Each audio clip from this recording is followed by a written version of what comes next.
They didn't even wait until I sat down before they pushed the envelope across the table. 2 weeks, Carson said, tapping it with one finger like he was sealing a casket. We just can't justify keeping you on any longer. My name's Russell Kane. I'm 59 years old. I worked for Westfield Manufacturing for 32 years. I wrote half the HR policy manual that sat in a metal filing cabinet behind Carson Vickery's ergonomic chair, and I knew exactly what he was doing, but I didn't tell him that. I just picked up the envelope and turned it over slowly in my hands. Manila, standard HR issue, a little wrinkled at the corners like it had been printed in a hurry. They always forget those details matter. Inside was the severance agreement. 6 weeks' pay. Non-compete clause barring me from taking any similar role for 18 months within 200 miles. And the single sheet titled, Voluntary Separation Acknowledgement, like it was my idea to walk away right before my healthcare benefit locked in for life. I looked at the header carefully. I remembered formatting it back when HR still cared about consistency. I'd helped write that policy back when I believed in the company.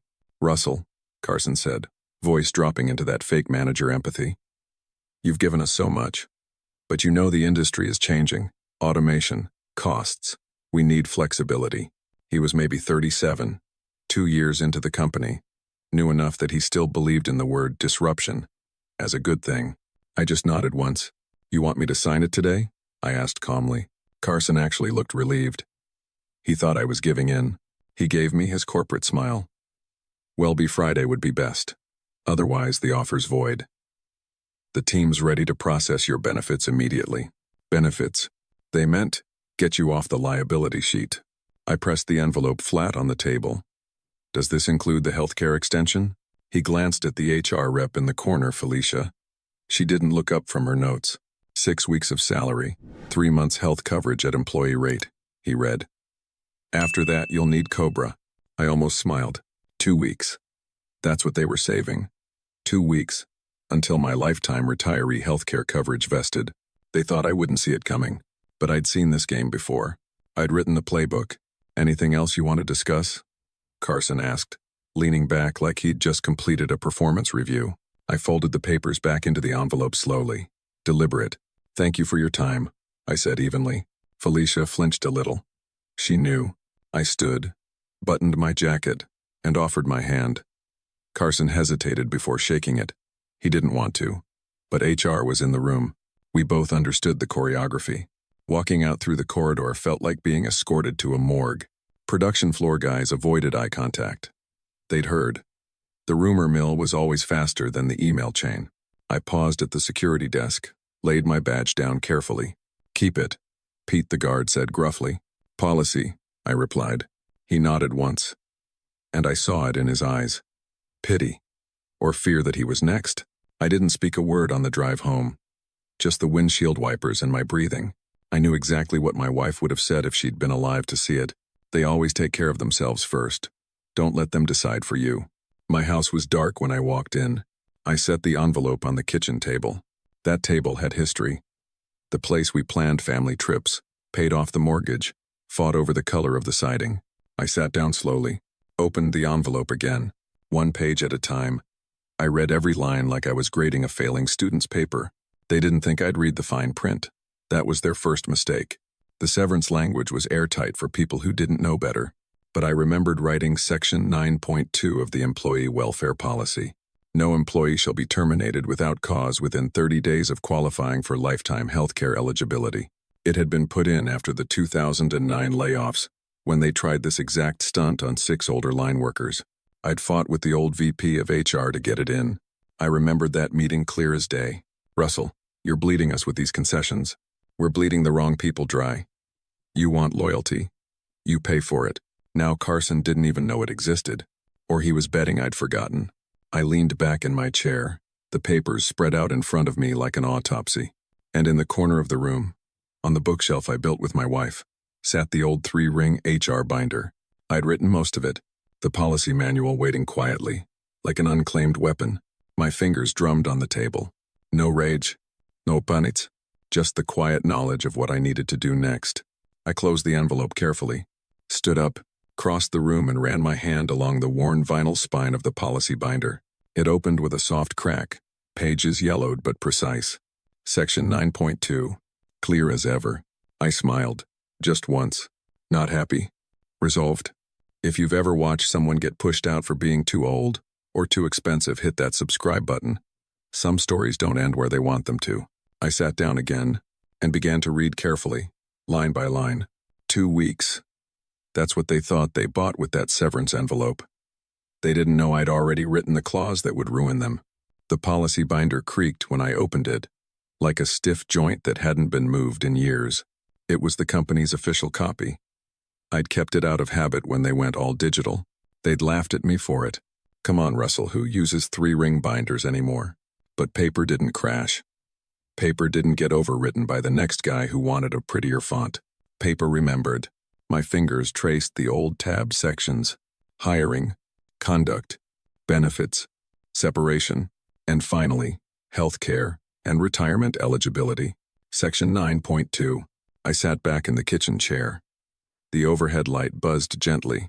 Outside, the rain from earlier had stopped, but the wind rattled the siding, reminding me how thin the walls were in this old house Helen and I had bought 30 years ago.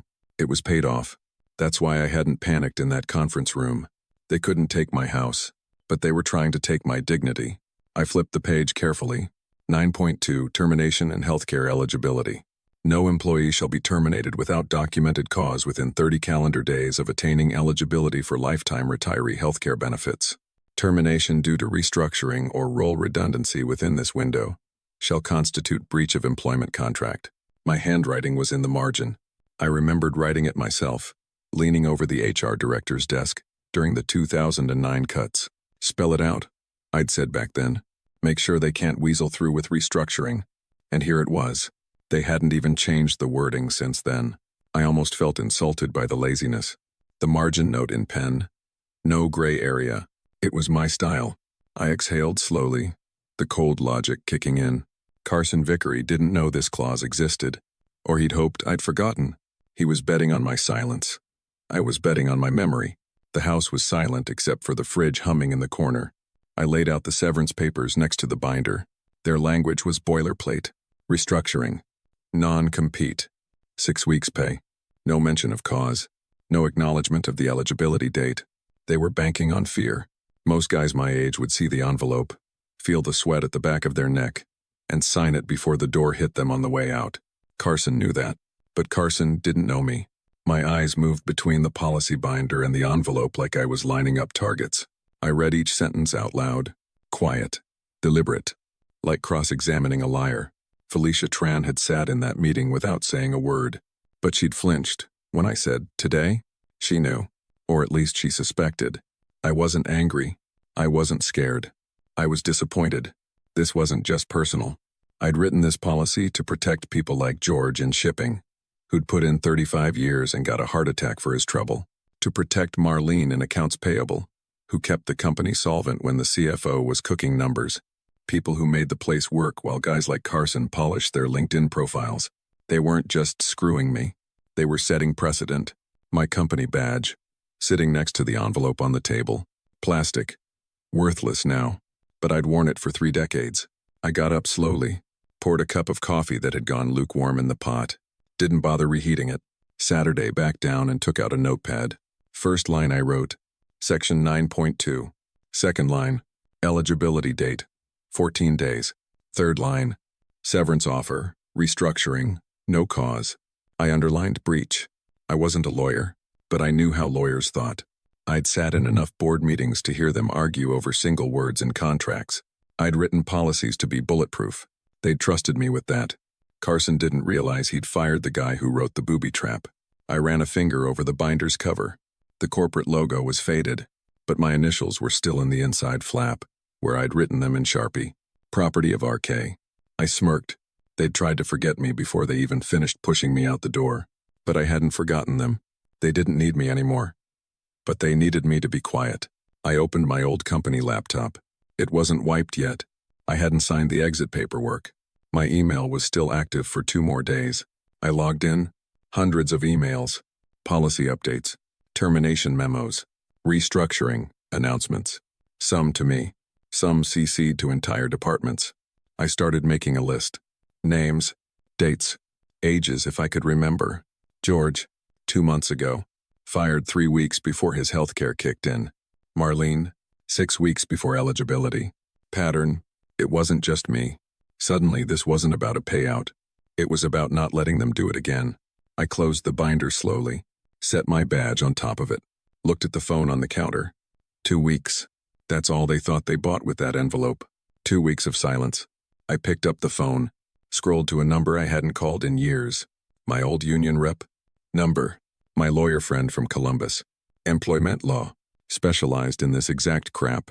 My thumb hovered over the call button. I didn't hit it yet. I just sat there, breathing, remembering every line of Section 9.2. I wasn't going to sign anything. Not yet. If you've ever watched them try to make someone disappear with an envelope and a handshake, hit that subscribe button. This isn't over. Tomorrow, I'd call him. But tonight I was going to finish reading every policy they forgot I'd written. I stared at the policy binder for a long time before I picked up the phone. The house was quiet, except for the wind scraping a tree branch across the siding.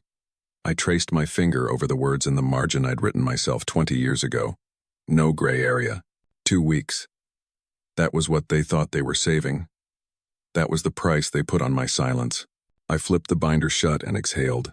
The number was still in my contacts, even though I hadn't called it in years. Mitchell Goldstein, employment lawyer, Columbus. He'd given me his card at my wife's funeral. Squeezed my shoulder and said, "Family helps family. Anytime." I hadn't thought I'd ever use it, but I wasn't just fighting for me anymore. The line rang 3 times before he picked up. Mitchell Goldstein. I swallowed once. "It's Russell Kane." There was a pause. Then a shift in his voice. "Uncle Russell? Everything okay?" I took a breath. "They fired me today." Another pause. Longer. "When's your health care eligibility date?" 2 weeks from today. I could hear papers shifting on his end. Jesus, did they give a reason? Restructuring. He muttered something under his breath that I didn't catch. "Do you have anything in writing?" I looked at the severance envelope on the table. Yeah, standard boilerplate. 6 weeks pay, 3 months of COBRA. Any non-compat language? I opened the folder, scanned it again. 18 months within 200 miles. He snorted. "They really want you quiet." I didn't answer. He spoke again, voice steady. "Uncle Russell, tell me exactly what it says in the company policy about termination around eligibility." I opened the binder again, ran my thumb down the page until I found it. Section 9.2. I read, "No employee shall be terminated without documented cause within 30 calendar days of attaining eligibility for lifetime retiree health care benefits. Termination due to restructuring or role redundancy within this window shall constitute breach of employment contract." He let out a low whistle. "You wrote that, didn't you?"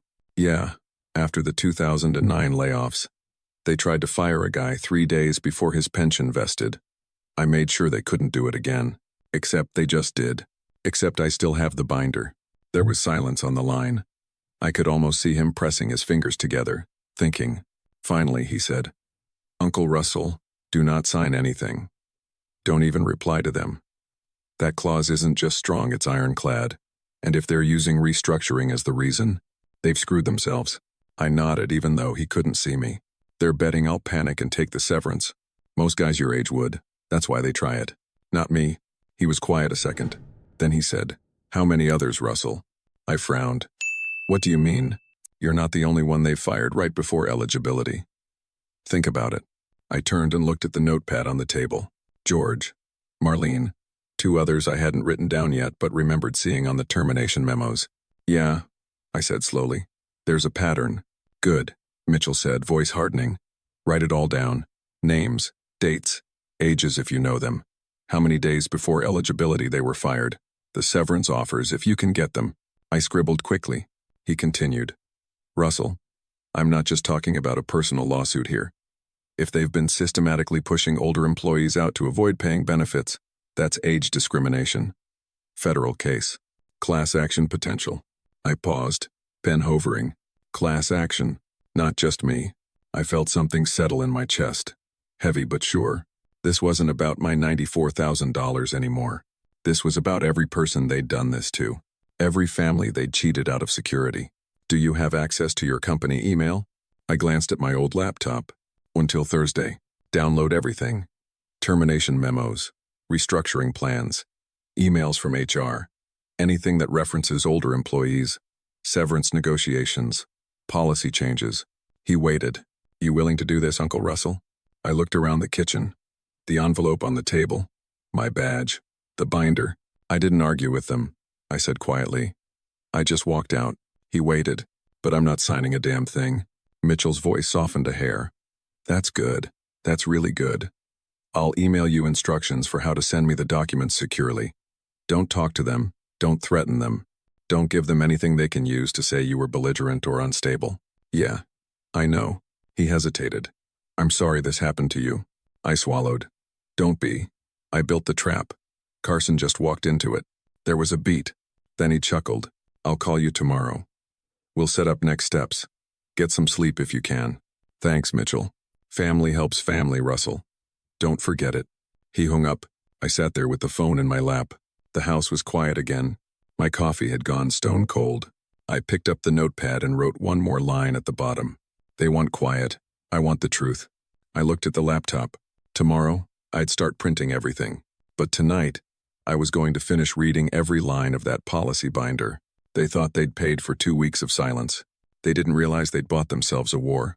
If you've ever seen them try to paper over the truth with a severance check, hit that subscribe button. You'll want to see how this ends. Tomorrow, I was going to start making calls. I woke before dawn the next morning. The kind of restless, wired wakefulness that feels like the body has made its decision before the mind can catch up. The binder was still on the kitchen table. My badge lay next to it, like some forgotten relic. Its chipped plastic, looking cheap in the early light. I didn't bother with coffee. I opened my old company laptop, the fan whining louder than usual. 2 days left on my email access. Enough. I signed in slowly, deliberately. I'd changed nothing about the password in 12 years. Security theater. The inbox loaded with the familiar corporate blue and white. At first glance, it looked harmless. Quarterly newsletters. HR bulletins about holiday hours. A birthday email chain where someone had pasted in cheap clip art balloons. But I wasn't here for pleasantries. I searched, restructuring. Hundreds of hits. I started reading. Effective immediately. Your role has been eliminated due to ongoing restructuring efforts. Per company policy. Severance is offered contingent upon the signing of the attached agreement. Please note this is a business necessity to remain competitive. Same language. Over and over. I opened the spreadsheet I'd created last night. George, Marlene, Stan, Deborah, Carlos. I read each email and added dates. Termination notices that aligned suspiciously well with their healthcare vesting timelines. 3 weeks before. 4 weeks before. Just under. The wording was always professional. Sanitized. But it was there. Senior staff realignment. Optimization of resources. Legacy cost mitigation. I kept going. I searched healthcare eligibility. Nothing. Of course, they wouldn't put that in writing. Not explicitly. But the pattern was clear if you knew how to read it. I closed my eyes for a second. I could see George in his threadbare Reds cap, counting out shift schedules with a pencil he'd whittled to nothing. Marlene, fussing about the decimals in the budget sheets until accounting couldn't fudge another cent. These weren't inefficient workers. They were experienced. They were expensive. My jaw tightened. This wasn't about me anymore. This was a method. I opened another folder labeled HR Correspondence. Most of it was innocuous. Wellness webinars, policy updates. But buried halfway down was a memo with Carson's name in the CC line. Team, as we approach Q4, let's ensure we have alignment on senior-level restructuring. Focus should be on roles with overlapping responsibilities or legacy cost exposure. Let's schedule a review of tenure and compensation packages to identify opportunities. I read it twice. Then a third time. Legacy cost exposure. That's how they said. People like me, without saying it. I printed it. The printer on the hallway desk clacked noisily. A defiant sound in the quiet house. I kept going. I searched Carson's name. More memos. Requests for updated age and tenure lists. Meetings with HR scheduled conspicuously in the weeks before each termination. My printer tray started overflowing, pages curling slightly from the cheap ink. I didn't bother straightening them yet. I scrolled further. One email from Felicia Tran. Short, careful, Please confirm that these terminations meet policy guidelines and will not trigger eligibility concerns. I stared at that one a long time. She'd known, or at least suspected. I couldn't blame her entirely. HR didn't have real power in the company, but she'd been there long enough to see it all. The realization sat in my gut like a cold stone. She would be at the table when I went to confront them. She would have to choose a side. I highlighted the line, printed it. After an hour, I had a stack of evidence almost an inch thick. I laid my badge on top of it for scale. The badge looked pathetic, just a piece of plastic with a barcode. But for 32 years, that had been permission to walk the floor. Permission to solve problems. Permission to matter. Now it was paperweight on top of proof they wanted me gone quietly. I flipped the binder back open one more time. Section 9.2. Same language. Same promise. I ran my finger over my handwritten note in the margin. No gray area. They were about to learn what that meant. I gathered the printed pages into piles. Clipped them neatly, like case files, because that's what they were now. Evidence. I picked up my notepad and wrote at the top of a fresh page. Questions for Mitchell. Pattern of terminations. Email language. Carson's memos. Felicia's warning. I tapped the pen on the table, thinking. Underneath I wrote, "This isn't about my bonus anymore." I looked at the clock. Almost 9 a.m. Mitchell would be in his office. I picked up my phone and dialed. It rang once, twice, 3 times. Then his voice. Mitchell Goldstein. I let out a slow breath. "It's me," I said. "I have what you need. Tomorrow, we'd talk strategy. But today, I was going to show him the first bullet in the chamber." I drove to Columbus the next morning with the stack of printed emails on the passenger seat, weighed down by the policy binder like it might try to escape if given the chance. It was a 2-hour drive, gray skies all the way, the kind of Ohio morning where the clouds felt just a few feet above the roof of your car. No radio, no music, just my own thoughts grinding in the background, like an old machine that refused to die. Mitchell's office was in a sleek glass building that smelled like new carpet and lemon-scented cleaner. I walked in carrying the evidence like it was a coffin. The receptionist glanced at me, then at the stack of paper. "Mr. Kane?" I nodded once. She didn't make small talk. Mitchell met me at the door to his conference room. No suit jacket, just rolled-up sleeves and wire-rimmed glasses perched low on his nose. He shook my hand firmly. "Uncle Russell." "Mitchell." We didn't waste time. I sat at the long table, and he pulled the binder from my hands gently, like it was fragile. He opened it to section 9.2 without me even telling him. I watched him read, his finger tracking the text. "No employee shall be terminated without documented cause within 30 days of attaining eligibility." He looked up. "You wrote this?" "Every damn word." He set it down with care. Then he picked up the stack of emails. He flipped through them slowly. Occasionally he stopped to read one aloud. Senior level restructuring. Legacy cost exposure. Tenure review for cost mitigation. He grunted. Corporate euphemisms for discrimination. He laid out a printout that had Carson's name in the CC line. Focus should be on roles with overlapping responsibilities or legacy cost exposure. Schedule a review of tenure and compensation packages to identify opportunities. He tapped it with one finger. They're describing older employees. They just won't use the word. I watched him take notes in his legal pad. "George Murphy?" I nodded. "Fired 3 weeks before eligibility. Same reason, restructuring." "Marlene Jenkins?" 4 weeks before. "Same."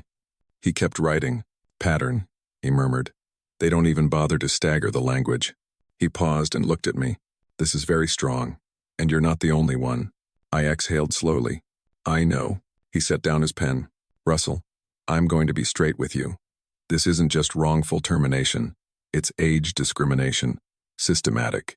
If we can show that the policy clause was violated repeatedly to avoid paying out lifetime health care, that's willful breach of contract layered on top of a federal age discrimination claim." I didn't say anything. He waited. "Most people sign the severance and walk away," he added quietly. I looked him in the eye. "I'm not most people." He smiled. "But it wasn't pleasant. That's why you wrote this clause, isn't it? To make sure no one else got cheated the way they're trying to cheat you now." I nodded once. "I told them at the time, no gray area." Mitchell leaned back. "They'll try to settle fast. Offer you more money to sign and shut up. Because the second this hits the EEOC, they're screwed." "I'm not signing anything." "Good." He flipped another email over, reading the subject line. Felicia's message. Please confirm these terminations. Meet policy guidelines and will not trigger eligibility concerns. He underlined it. This is the smoking gun for HR awareness. Even if she was trying to check, it means she knew it was close to the line. I felt a pang. Felicia had been there for 15 years. She'd trained half the department. She'd warned me once in the parking lot that Carson was looking at my compensation, but she hadn't stopped it. Mitchell must have seen something shift in my expression. She might end up on your side, he said gently. Or she might protect the company. Don't assume anything yet. I didn't answer. He stacked the pages neatly in front of him. Here's what we're going to do. First, we file a formal complaint with the EEOC alleging age discrimination and breach of contract. That triggers an investigation. I nodded. Second, we start gathering affidavits from anyone else who was let go the same way. Names, dates, severance offers, anything that shows the pattern. George will talk, I said. Good. Who else? Marlene, Stan, maybe, Carlos. He wrote each name carefully. He paused. Russell. They're going to try to paint you as disgruntled, bitter, hard to work with. It's what they always do. I met his gaze. I don't care. He nodded slowly. Good. We sat in silence for a moment. I could hear the HVAC system humming overhead. My badge sat on the table between us. Mitchell tapped it lightly. You carried this for 32 years. Yeah. He sighed. It's time to make them remember who wrote the rules. I picked it up and turned it over in my hand. The barcode was faded. It wouldn't open any doors for me anymore, but it would damn sure open theirs. Mitchell set his pen down. Tomorrow, we start calling the others. I nodded. Okay, because tomorrow, I wouldn't be the only one fighting. I sat in my truck in Mitchell's parking lot for almost 10 minutes after our meeting. The binder and stack of printed emails on the seat beside me, like silent passengers. My badge rested on top, reflecting the gray winter light through the windshield. It wasn't a key anymore. It was evidence. Mitchell had said. Tomorrow, we start calling the others. But I didn't wait. I drove home with my phone charging on the console, the screen lighting up every time I thought about picking it up. Names circled in my mind like they were written on a chalkboard. George, Marlene, Stan, Carlos. I remembered the way George's voice used to rumble through the warehouse when he called out safety checks. I remembered Marlene's neat rows of numbers that didn't allow for any rounding errors. People who didn't bend the rules. People who didn't want to make trouble. They'd trusted the company to do the right thing, just like I had. When I got home, I didn't even go into the kitchen. I sat on the couch, binder in my lap, phone in my hand. I opened it to section 9.2 and balanced it on my knee while I dialed. George answered after 3 rings. His voice was wary. Russell? I cleared my throat. Hey, George. I heard what happened. Silence. Then a sigh. Yeah. Guess you did too. They got me last week. He didn't curse. Didn't raise his voice. Just another sigh. Figures. How close were you? 2 weeks. He let out a low whistle. Bastards. They got me 3. I didn't rush. I'm not signing the severance. George was quiet. Can you fight it? That's why I'm calling. I told him about section 9.2. He didn't interrupt. When I finished, there was a long pause. Finally, he spoke. I remember when you put that in. I remember you reading the whole HR team the riot act over it. He chuckled once, but it was bitter. They said I was redundant. Said they'd keep the younger guys who could learn the new systems. They don't even bother to lie well anymore. I heard something in his voice. Not anger. Tiredness. I'm working with Mitchell Goldstein, I said. Employment law. He says we've got them. George was silent again. I can't pay for a lawyer, Russell. Don't worry about that. If it's class action, he'll get paid if we win. No one's asking for money up front. George exhaled. Okay, I'll talk to him. I wrote his name on my pad and circled it twice. Marlene was next. She answered on the second ring. Russell? Yeah. How are you doing? She barked a laugh that had no humor. Oh, just fantastic. Cleaning out the garage so my son can move back in. No job. No insurance. My throat felt tight. I told her why I was calling. She didn't interrupt either. Just listened. I read her the clause. She let out a small choked noise. I forgot about that. I forgot you made them put that in. They're banking on us forgetting, I said. Silence. Then, tell your lawyer to call me. I'll talk. Stan didn't pick up the first time. Or the second. On the third try, he answered. His voice was rough. Yeah? It's Russell Kane. Silence. Then a tired, "What do you want?" I swallowed. "To tell you they're not supposed to be able to do this." He laughed once. It was ugly. "They did it. That's all that matters. They broke policy, Stan. We can fight it. They'll just drag it out. I can't afford that. It's class action. No fees unless we win." He didn't say anything. I waited. Finally, "Send me what you've got." I wrote it down. Each name a promise. I set the phone down on the coffee table next to the binder. The house was quiet. No footsteps. No laughter. Helen had always said the place was too big for two people. Now it was too big for one. I looked at the badge again. All it had ever meant was permission. Permission to work. Permission to belong. Now it was proof I wasn't going to sit down and sign away my silence. I picked up my notepad. Under the names I wrote, "Meeting with Mitchell." Strategy. Affidavits. Evidence. I thought about what Mitchell said. They'll try to buy you off. They didn't want justice. They wanted quiet. Not this time. If you've ever watched a good man get shown the door 2 weeks before he earned what they promised, hit that subscribe button. Because this story isn't close to over. Tomorrow, I'd drive back to Columbus. And this time, I wouldn't be alone. I parked outside Mitchell's office before sunrise. The sky was the color of wet concrete. Cold light. I sat there for a minute with the engine running. Heater humming. Binder balanced on my lap.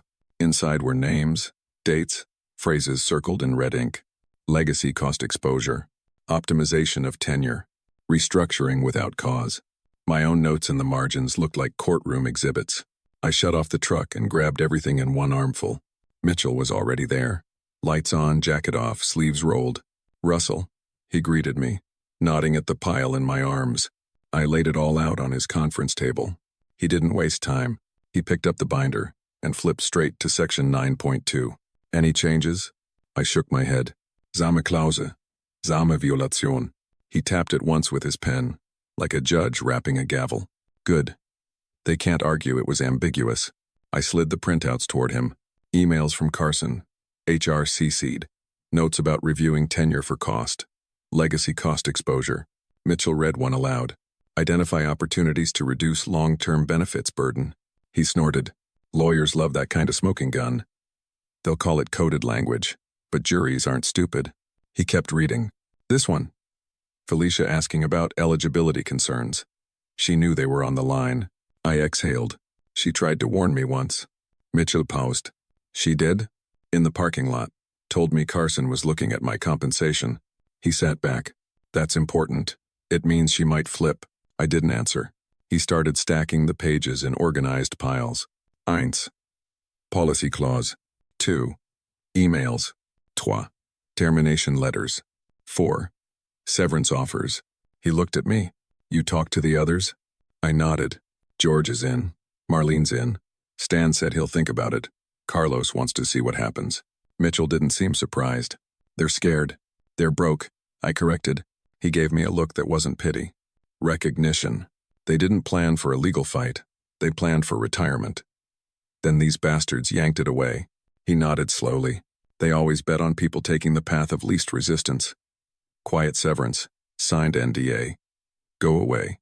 I set my badge on the table. The barcode was worn half off. Mitchell picked it up and turned it over. "This was your key, huh? For 32 years. He set it down carefully. "Now it's evidence." I let out a slow breath. My daughter's going to see the news about this eventually. He didn't say anything. She asked me if I needed help with my retirement paperwork. Months ago. I told her I had it handled. Mitchell was quiet. I met his gaze. I should have listened to her. He shook his head. "You wrote the policy that's going to save you, and everyone else." I ran a hand over my face. "I wrote it so they couldn't do this to people like George, Marlene, and they're going to testify." He wrote something on his yellow legal pad. "First, we need signed affidavits. I'll draft them today. They're statements of termination date, eligibility window, severance terms." I nodded. "They'll sign." He kept writing. "Second, formal complaint to the EEOC. Age discrimination. Pattern of terminations within the eligibility window. Breach of contract per internal policy." He flipped a page. "Third, we notify the company's counsel. Give them one chance to settle. They'll want this quiet." I snorted. That's what they offered me. Quiet. Mitchell's mouth twisted into something that wasn't quite a smile. Yeah, but this time the price goes up. He leaned forward. Russell, you ready for this? They're going to dig into you. Old performance reviews, emails where you lost your temper, anything they can spin. I know. You got skeletons. I met his eyes. None that say I fired good men to save a buck. Mitchell nodded once, sharp and final. That's good enough for me. He gathered the piles of paper, tapping them into place. Leave it all here. I'll get copies made, draft the affidavits, set up calls with George and Marlene. I stood slowly. My back twinged the way it always did these days. Getting old wasn't cheap. I picked up my empty badge, turned it over once, then set it back down on his table. Mitchell's pen stopped moving. He looked at me. That's you saying you're in? I nodded. I'm all in. We both looked at the badge for a moment longer. Worn, scratched, but still here. Finally, I turned for the door. Call me when you're ready for signatures, I said. Mitchell's voice followed me out. I will. Be ready. This is going to get messy before it gets better. Outside, the sky was still leaden, but it felt like something was moving. Tomorrow, the company would get the first letter, and I was going to be right there to make sure they read every damn line I wrote. We didn't waste time after that meeting. The next morning, I was back at Mitchell's office before 8 a.m. He'd cleared the big conference table. All that sat on it was my binder, the stack of emails we'd printed, and a yellow legal pad with half a dozen names underlined in blue ink. George, Marlene, Stan, Carlos, and mine at the top. He nodded me in without small talk. Coffee's in the corner. Let's work. I poured a cup and didn't bother with sugar. Mitchell had the EEOC complaint template up on his laptop. He turned the screen so I could see. This is the formal charge. We file it electronically. Age discrimination in Employment Act violation, plus breach of contract under state law. The federal piece triggers the EEOC investigation. I leaned forward. He read aloud from the form. Description of discriminatory practice. Employer systematically terminated employees within 30 days of retirement healthcare eligibility to avoid contractually mandated benefits. I let that hang there. Cold words. Exactly what they'd done. I sipped the coffee, watching the screen. Mitchell kept typing. Supporting evidence. Written internal policy. Section 9.2. Company emails referencing cost mitigation strategies. Termination letters within protected window. Testimony from affected employees. He looked at me over his glasses. You okay with that language? I set my cup down carefully. They wrote their own noose. He didn't argue. We went through the evidence pile piece by piece. He read every highlighted phrase out loud. Legacy cost exposure. Tenure review. Identify opportunities to reduce long-term benefit burden. I watched the paper stack shrink as we sorted the worst ones to the top. He slid my binder back across the table to me. Your clause is the anchor. Section 9.2. You want to read it aloud for the affidavit? I opened it with a stiff crack. My margin note still there in faded ink. No gray area. I cleared my throat. No employee shall be terminated without documented cause within 30 calendar days of attaining eligibility for lifetime retiree healthcare benefits. Termination due to restructuring or role redundancy within this window shall constitute breach of employment contract. Mitchell didn't react much. He just underlined without cause 3 times in his notes. That's our breach. The entire severance package they offered you admits it was a restructuring, not cause. I exhaled slowly. Funny. I wrote that policy to protect other people. Never thought I'd need it myself. Mitchell was quiet, a beat before answering. Your words are going to save a lot of people here, Russell. He reached for another folder. Affidavits. I drafted them last night. Needs your review before we send them out. He handed one over. I read George's name at the top. I, George Murphy, attest that I was terminated on date for restructuring 3 weeks before my eligibility date for lifetime retiree healthcare benefits, as defined by Section 9.2 of the company's policy. Below that, I received a severance offer that did not acknowledge this eligibility or cause. My throat felt tight for a second. George wasn't the kind of man who liked writing anything down, but he'd sign this. I nodded. Good, he'll do it. Marlene's was next. Almost identical. Her termination date circled in red. Mitchell had underlined the phrase, within 30 calendar days. I set it down. Carlos? I asked. He's on the fence. Says he doesn't want to burn bridges if they might rehire. I snorted. After they fired him to save a benefits payout? Mitchell shrugged. Fear is their best weapon. We'll keep him warm. Let him see others sign first. I drummed my fingers on the table. This isn't going to be easy. Mitchell didn't look up from his notes. Number. It's going to be ugly. They'll call you bitter. Disruptive. Hell, they might even smear your work record. They'll try. He glanced up. But we've got their policy. We've got their words in email. And if we get 3 affidavits that all match the same pattern, that's a class action waiting to happen. I rubbed my temple. I felt the weight of it in my bones. Not just my fight anymore. They're going to ask about Felicia. Mitchell's pen froze. Yeah. HR is going to get deposed. She knew about the eligibility window. Tried to confirm in that email. She's going to have to choose between lying for them or telling the truth. I didn't say anything. She'd been at the company almost as long as I had. She wasn't the enemy, but she wasn't innocent either. Mitchell's voice was calm. You can't protect her from this, Russell. She was part of IT even if she didn't like it. I closed the binder slowly. I know. He sighed. All right. Let's get these affidavits finalized. I'll call George and Marlene today. I want them in front of a notary before week's end. We'll prep the EEOC filing to submit the moment they're signed. I picked up my badge off the table. Turned it over in my hand. It looked cheap now. Just plastic. No weight. But the barcode's still there. A ghost of authority I'd once had. I set it down carefully. Mitchell gathered the papers into his briefcase. This next week is going to be long, Russell. I nodded once. I'm not going anywhere.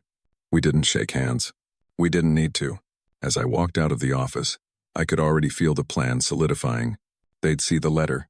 They'd see the names. They'd see the clause I wrote in black and white.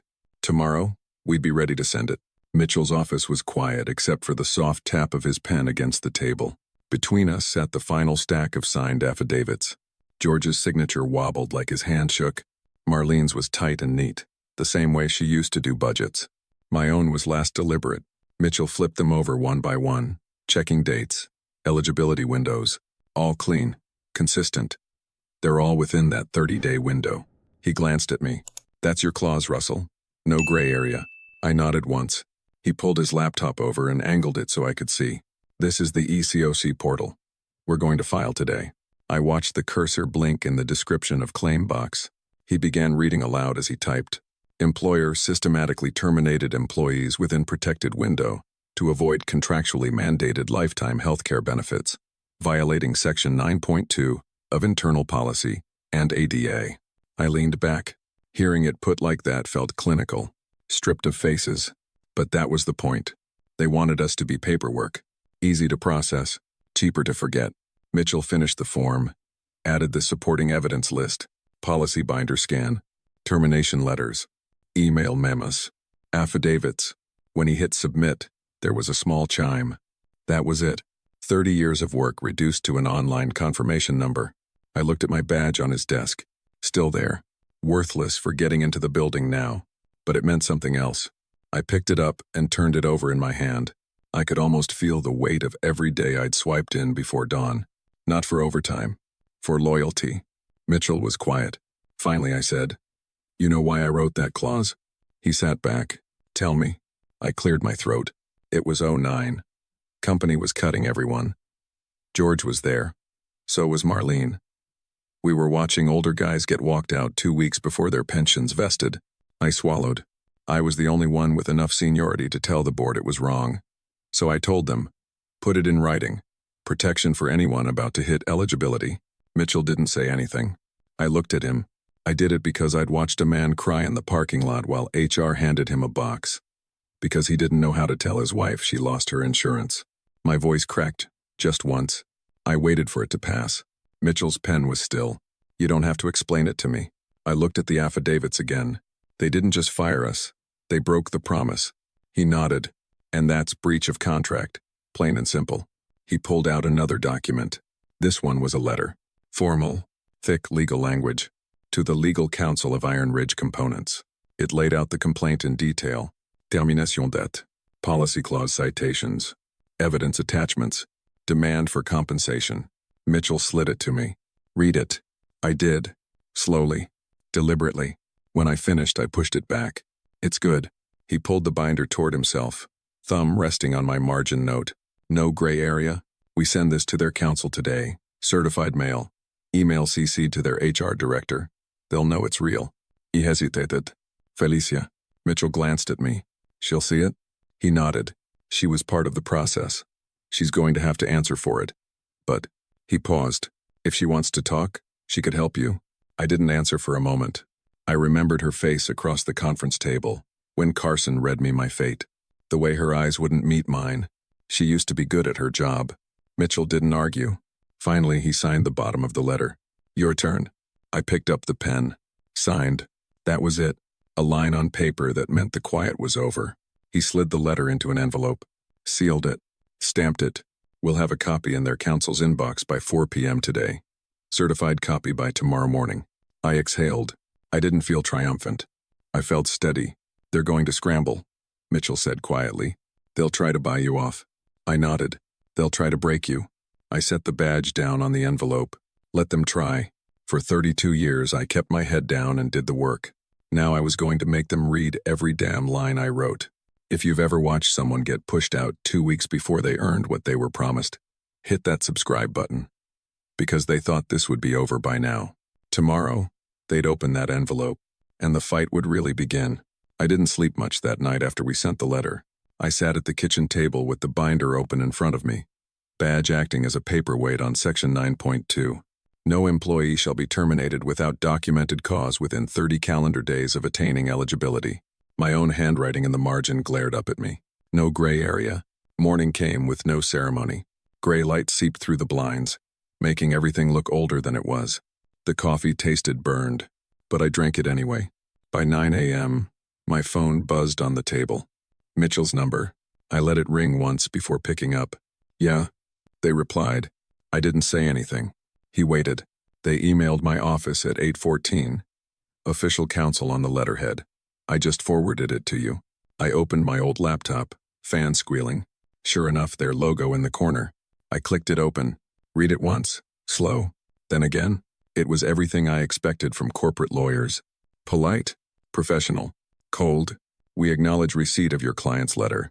Iron Ridge Components strongly denies any allegation of age discrimination or breach of employment policy. We assert all terminations were lawful, performance-based, or pursuant to business restructuring. Nonetheless, our client is willing to engage in good faith discussions to resolve this matter without litigation. That last line, I read it 3 times. Willing to engage. Without litigation. They were scared. They'd spent 6 months pretending they could fire people 2 weeks before eligibility.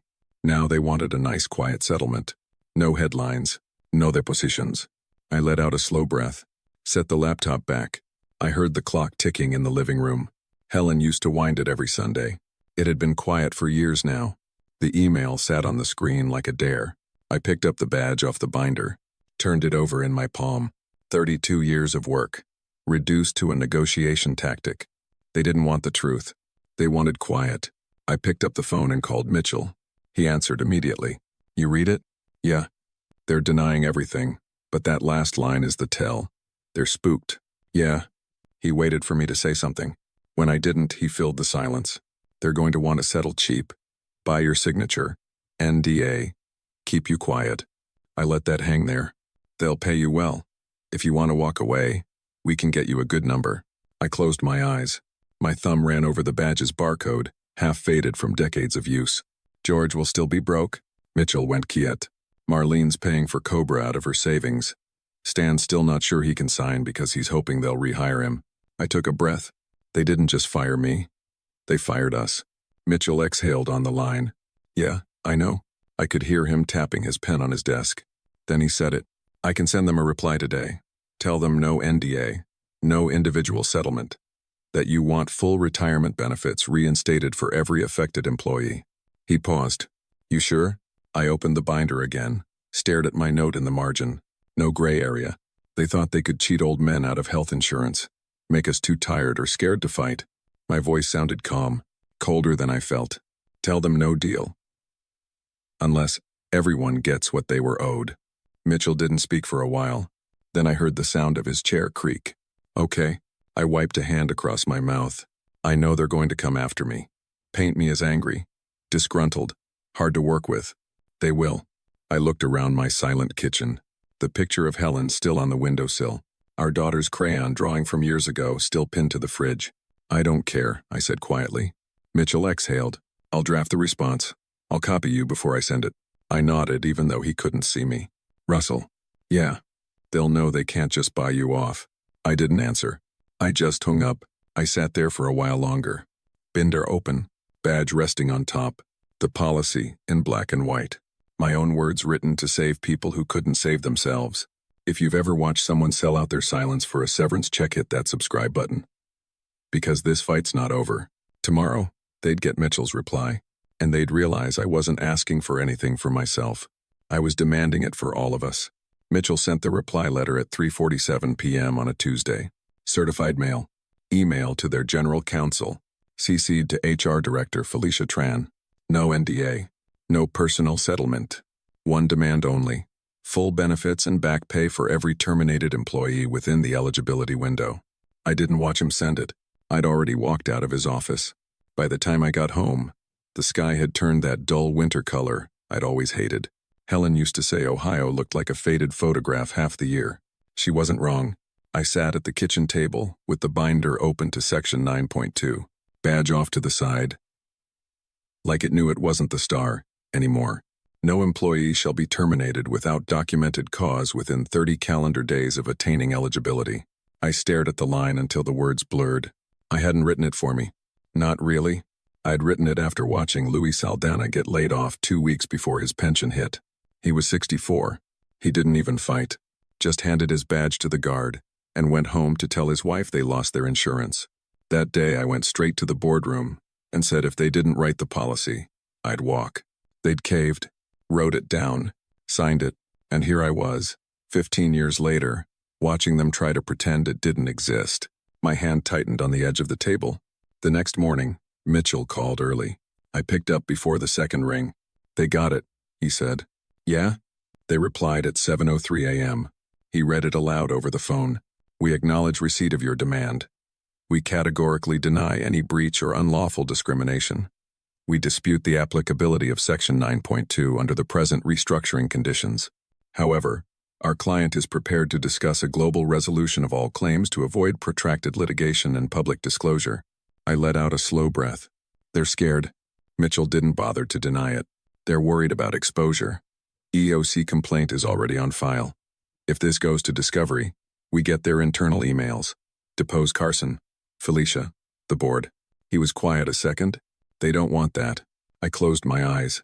I don't want a check to make me shut up. I know. He sounded tired. We have leverage now.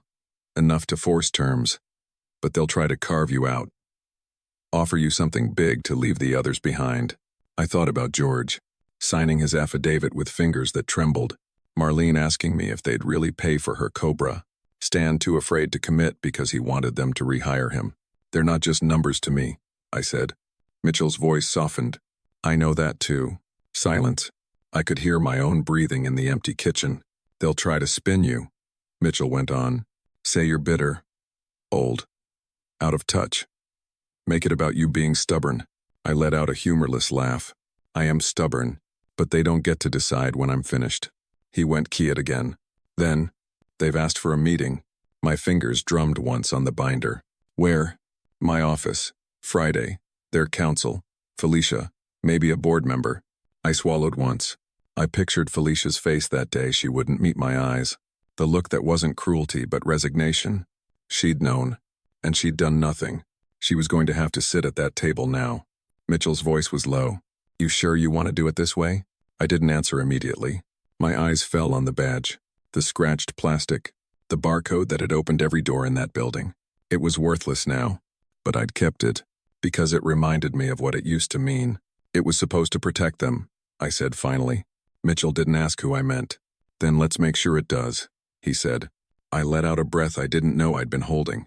Okay. He started outlining next steps. They'd want terms in writing. We'd hold firm on full benefits. No NDA. No carve-outs. No one left behind. If they refused, we'd let the EEOC investigation run its course. Public filings. Depositions. Headlines they couldn't buy their way out of. I felt old, older than 59, but for the first time in a long time, I didn't feel finished. Before we hung up, Mitchell said quietly, "You did good, Russell, writing that clause back then." I didn't say anything, because all I could think was that I hadn't done enough, that it should have been stronger, that maybe if I'd pushed harder, none of them would have had to sign affidavits or sell their trucks or raid their grandkids' college funds to pay for insurance. But the past was done. I flipped the binder closed, set the badge on top. Friday, they'd have to sit across from me, look me in the eye, and see I wasn't here to bargain for myself. I was here to make them honor every promise they'd tried to bury. If you've ever watched a company gamble, you'd be too tired to fight that subscribe button, because on Friday, they were going to see exactly who they tried to buy off. Friday morning felt like any other. Gray, cold, but I dressed in my best shirt, pressed slacks, shined shoes. I sat at the kitchen table while the coffee brewed, binder open in front of me. Section 9.2 stared back at me one last time. No employee shall be terminated without documented cause within 30 calendar days of attaining eligibility. My own words. I closed it slowly, setting the badge on top. It felt like saying goodbye. When I got to Mitchell's office, he was already inside the conference room. Binder, affidavits, demand letters spread neatly. He didn't say anything as I walked in, just gave me that small nod. Ready? Company counsel arrived at 9:03, flanked by an assistant who never spoke. Felicia was last. She looked 10 years older than she had at my termination meeting. Dark circles under her eyes. Clipboard clutched so tight her knuckles were white. We all sat. No one smiled. Company's lawyer cleared his throat first. "Mr. Kane, Mr. Goldstein, thank you for meeting. Our client is prepared to discuss resolution." Mitchell didn't even blink. Full reinstatement of lifetime retiree healthcare benefits for all terminated within the 30-day window. He tapped the binder. Section 9-3. No NDA. No carve-outs. Company lawyer shifted in his chair. "Mr. Kane, surely you understand this is highly unusual. Typically, settlements are confidential." I cut him off. "I'm not signing anything that makes this quiet." Silence. Felicia finally looked at me. Not at Mitchell. At me. Her voice cracked when she spoke. "Russell, I tried to warn you." I swallowed. "I remember." She blinked hard, fighting tears. "They told me to process the terminations. I pushed back on Carson. He told me it was necessary. He told me if I didn't do it, they'd find someone who would." Her voice dropped. "I didn't want to lose my job. I didn't look away. I didn't want to lose my health care." She let out a sob. Company counsel shifted uncomfortably. Mitchell's voice was ice. "Are you acknowledging these terminations violated internal policy?" Felicia covered her mouth. Nodded. Company lawyer hissed her name, but it was too late. Mitchell leaned back. "Well, that about does it." Counsel wiped a hand over his face. He looked exhausted. "Let's talk numbers." Mitchell laid it out methodically. Full retirement healthcare benefits for all terminated within the eligibility window. Back pay equal to the amount they would have received. Interest on the unpaid benefits. Formal letter of apology in each personnel file. No NDA. Company lawyer flinched. "That's not how these things usually work." I tapped the binder. "It's how this is going to work." Felicia whispered. "The board won't sign that." I turned to her, voice flat. "They will. Or this goes to court." Discovery. EEOC hearings. Headlines. Mitchell didn't even look up. "They'll lose more than money if that happens. They'll lose every vendor, every legacy employee, every reputation they have left." Counsel deflated. He wrote it down slowly. "We'll need board approval." Mitchell handed him a fresh copy of the demand letter. "You have until Monday." Silence fell. Felicia wouldn't meet my eyes as they packed up, but as she reached the door, she stopped. Turned. Voice shaking. "I'm sorry, Russell." I nodded once. "That's not for me, that's for George, Marlene, Stan. The ones who didn't have any fight left." She burst into tears and left. Mitchell let out a slow breath. He rubbed his eyes. "Christ." I picked up my badge off the table, turned it over in my hand. He watched me. "You good?" I stared at the scratched barcode. All these years, all I wanted was to make sure no one got blindsided at 59. He didn't say anything. Just let me talk. They tried to turn that promise into a loophole. Pretend it didn't matter. I exhaled. But it mattered. I set the badge down on the binder and pushed it away. Mitchell gathered the papers slowly. "We'll see what they say Monday." I nodded. As I stood to leave, I paused at the door, looked back at the binder, the old badge, the lawyer. Thanks, I said quietly, for believing an old man could still fight. He smiled, tired. I never doubted it. If you've ever seen someone stand up not for themselves but for everyone they worked beside, hit that subscribe button. Because that's the only way these companies learn. They don't get to buy your silence. They don't get to bury your promise. Not while there's anyone left to say, I didn't argue. I read the clause I wrote.